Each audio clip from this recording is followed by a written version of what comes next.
The human condition, according to Dostoevsky. The series has been moving in its way toward this. Homer gave us mortality without consolation. Ovid gave us transformation without stability.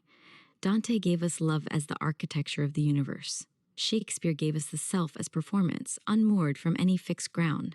What Dostoevsky gives us is the consequence of all that unmooring, a modern consciousness alone in the universe with a freedom it cannot bear, facing the question of whether God exists and discovering that the answer, either answer, is catastrophic. No writer has gone further into the extremity of the human situation, and no writer has done it with more compassion for the people he found there. The biography as argument. Fyodor Mikhailovich Dostoevsky was born in Moscow in 1821, the second son of a staff doctor at a hospital for the poor. His childhood was not unhappy, but it was shadowed by the severity of his father, who was murdered by his own serfs in 1839, possibly, though the evidence is disputed, in a way that marked his son for life. The novelist's epilepsy began around this time, or perhaps earlier. The seizures would recur throughout his life, arriving without warning, leaving him exhausted and strange, and they gave him, as he was the first to argue, access to states of consciousness that the non-epileptic could not imagine, the aura before a fit, in which he sometimes experienced a sensation of absolute completeness, a moment of total, unconditioned love for the world that he described as worth 10 years of ordinary life. In 1849, Dostoevsky was arrested as a member of the Petrushevsky Circle, a group of young intellectuals discussing utopian socialism and the ideas of Fourier. The Tsar sentenced him to death. He was led out with the other condemned men to Semyonovsky Square in St. Petersburg. A firing squad was arranged, the order to fire was given, and then a reprieve arrived from the Tsar. The execution had been staged, a deliberate exercise in psychological torture. One of the men went mad on the spot and never recovered. Dostoevsky stood in the line and felt the full weight of his imminent death and was brought back from it and was never the same person again. He spent 4 years in a Siberian labor camp, followed by 4 years of compulsory military service, and he returned to St. Petersburg in 1859 with his health broken, his epilepsy worsened, and a conviction that had fused with his bones, that suffering is not an obstacle to meaning but its ground, that the confrontation with death is the beginning of genuine life, and that the ideological systems that proposed to liberate humanity by removing God from the equation were not solutions to the human problem, but its most dangerous expression. This biography is inseparable from the work in a way that is not true of many writers. The mock execution gave Dostoevsky a relationship to mortality that no amount of philosophical reflection could have produced, a knowledge of it in the body, a physical acquaintance with the moment when the world narrows to a single point, and everything that seemed important reveals itself as contingent. The Siberian years gave him intimate knowledge of the criminal mind, of suffering without the amelioration of ideology, of the human capacity for both cruelty and grace in conditions of absolute extremity. He came back from Siberia not with political convictions confirmed, but with political convictions shattered and something raw in their place, a religious faith that had been stripped of everything institutional and theoretical, leaving only the bedrock question, is there a God? And if there is, how do we account for the suffering of the innocent? Everything he wrote after Siberia is an attempt to answer that question, or to be honest about the impossibility of answering it. The Underground Man. Notes from Underground, published in 1864, is the shortest of the major works, and in some ways the most consequential. It is the founding document of modern alienation, the work in which Dostoevsky created a voice that the 20th century would recognize as its own, a voice that had not previously existed in literature and that once heard could not be forgotten. The Underground Man, never named, is a minor civil servant in St. Petersburg who is retired to a basement apartment and composed a lengthy monologue addressed to an imaginary audience he simultaneously despises and craves. He is intelligent, self-aware, spiteful, self-pitying, and almost totally incapable of action. He knows what is wrong with him. He cannot stop. He is, he tells us, a sick man. He is a spiteful man. He thinks his liver is diseased, but he refuses to see a doctor out of spite. The spite is not directed at anyone in particular. It is a condition of existence. What the Underground Man has discovered, and what makes his monologue still devastating 160 years after it was written, is that consciousness itself is the problem. The more aware you become, the less capable of action you are, because every impulse is immediately subjected to analysis that reveals its motives as mixed, its outcomes as uncertain, its pretensions as fraudulent. Ordinary people, the underground man observes with a mixture of contempt and envy, act without this difficulty because they are not troubled by the full implications of their actions. They are what he calls the men of action, the normal men, the men who take revenge cleanly and move on. The underground man cannot move on. He rehearses every grievance, real and imagined, with an obsessive thoroughness that prevents him from either redressing it or releasing it. The second half of the book, which is properly a novella, divided into two parts, follows the underground man into a remembered episode from his past, a disastrous evening with old schoolfellows, a humiliation, and a subsequent encounter with a young prostitute named Liza, whom he first lectures pompously about the horror of her life, and then, when she responds with genuine trust and affection, repels with deliberate cruelty. He wants to love her. He is more comfortable hurting her, because hurting her puts him in control of a situation in which genuine connection would require him to be vulnerable. He destroys the possibility of the one relationship that might have reached him, and he knows he is destroying it, and he does it anyway. The underground man is not a villain. That is the hardest thing to hold on to. He is a man whose intelligence has outrun his capacity for goodness, whose self-awareness has become a prison, whose suffering is real even though it is self-generated and self-perpetuating.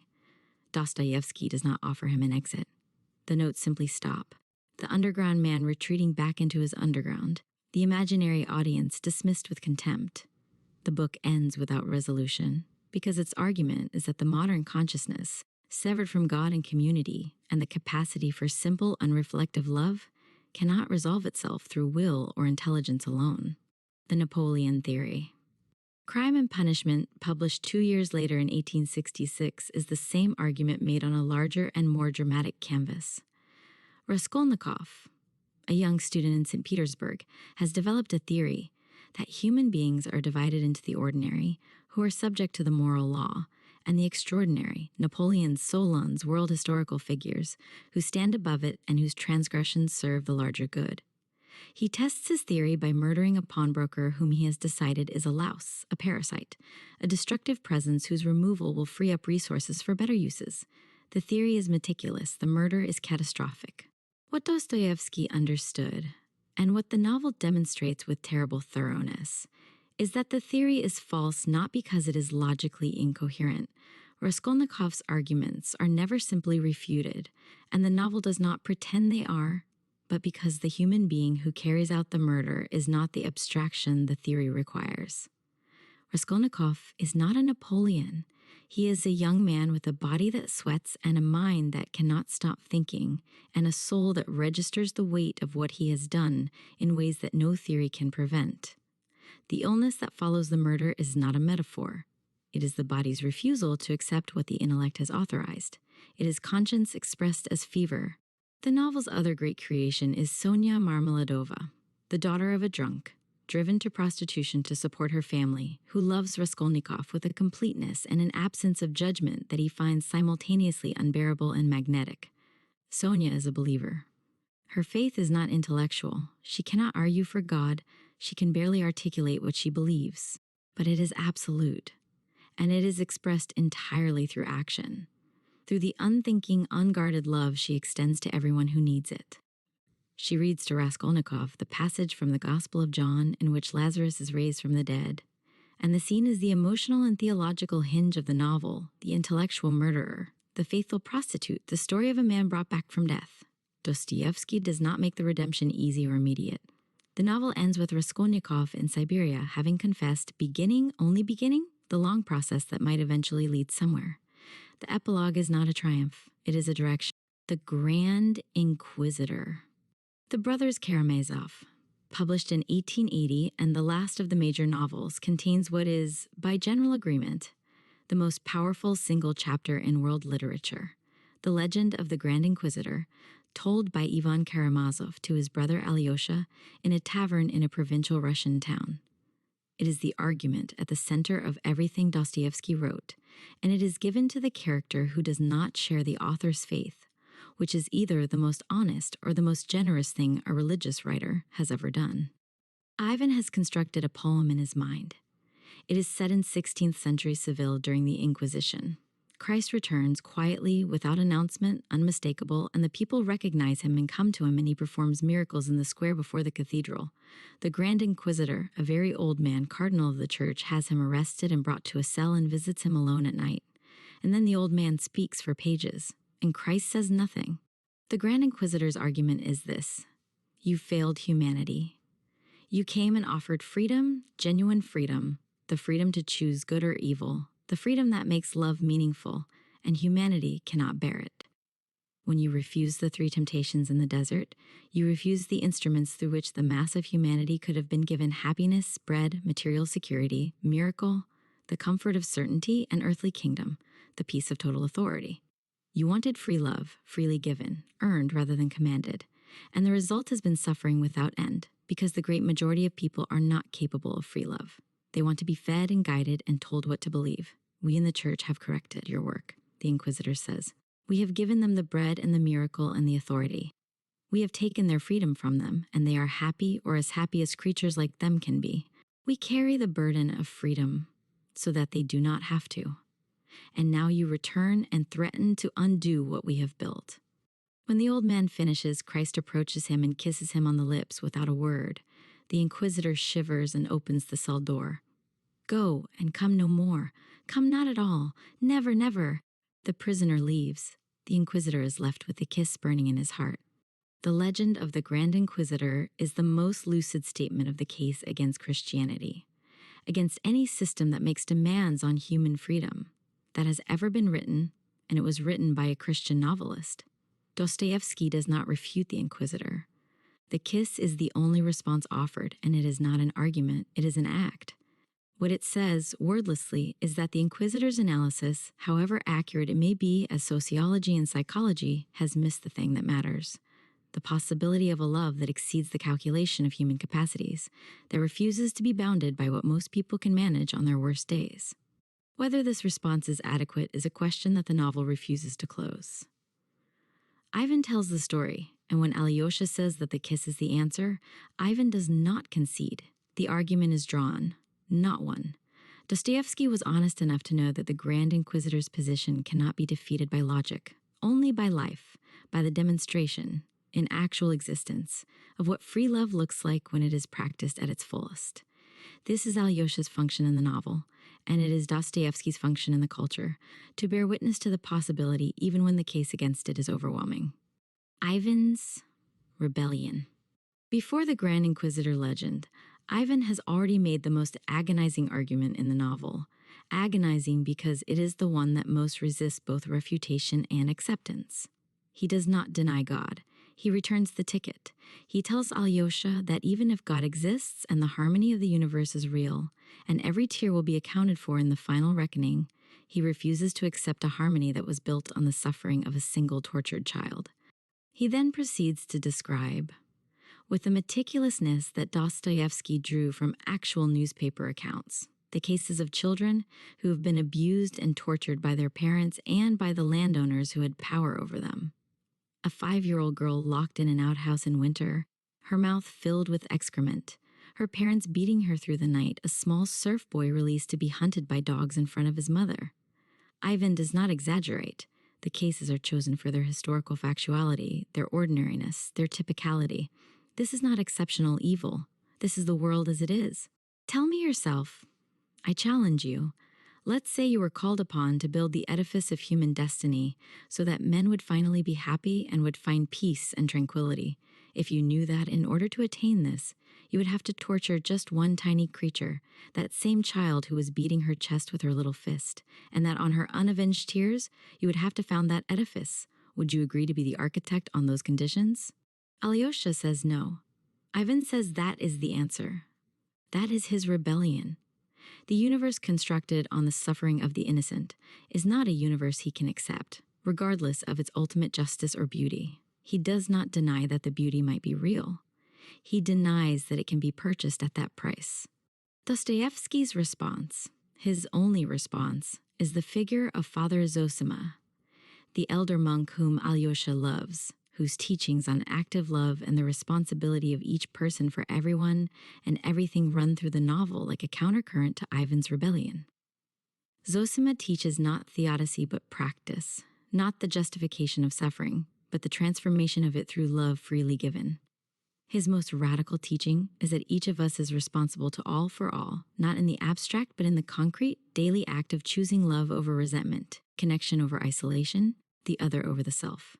Whether this is an answer to Ivan is again a question the novel will not settle. The fact that Zosima's body after his death begins to smell, that the saint does not receive the miraculous incorruption that tradition promised, that the physical world refuses the spiritual guarantee, is Dostoevsky's most honest moment.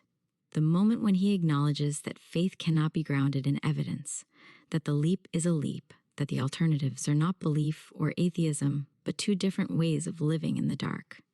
Freedom and its terrors. What Dostoevsky says about the human condition can be summarized imperfectly in a single word: freedom. We are creatures of freedom, and freedom is the source of our dignity and our destruction. Without it, love is impossible. You cannot love what you have been compelled to do. With it, every horror becomes available. Every ideology of liberation becomes a vehicle for new forms of tyranny. Every individual consciousness becomes a potential underground, folding in on itself in the cold. The political novels, Demons, published in 1872, the most ferociously prophetic of the major works, extend this argument into the realm of revolution. Stavrogin, the charismatic, empty center of the novel, inspires in others the ideological convictions he cannot hold himself. And the result is murder, arson, and the systematic destruction of a provincial community by a cell of would-be revolutionaries who have replaced God with the theory of history and found that the replacement makes them capable of anything. Dostoevsky watched the Russian nihilist movements of his era with a horror that has often been called reactionary, and in some of its political expression it was, but that was also, in its deeper register, a genuine insight that the removal of transcendence does not liberate desire but removes its only available check. That the man who believes in nothing is not free but is instead at the mercy of whatever ideology presents itself as the most compelling substitute. This is not a comfortable conclusion. It is also not a simple one. Dostoevsky is not arguing for institutional religion or for political conservatism or for any of the doctrinal positions with which his name is sometimes carelessly associated. He is arguing for the irreducibility of the moral life, for the claim that the question of how to live cannot be delegated to a theory or a party or a scientific system, that it returns always to the individual standing before the fact of another person's suffering and deciding what to do. He is also arguing, with everything he has, for compassion.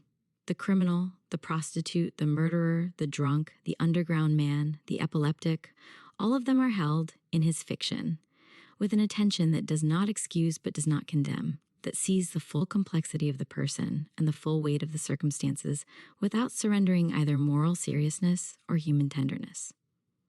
This combination, rigor and compassion, the refusal of easy absolution and the refusal of easy judgment, is what makes Dostoevsky the indispensable novelist of the modern condition, the condition of creatures who have lost the map and must navigate by the light of their own suffering. The mock execution in Semyonovsky Square lasted a few minutes. It took the rest of his life to write down what he learned there.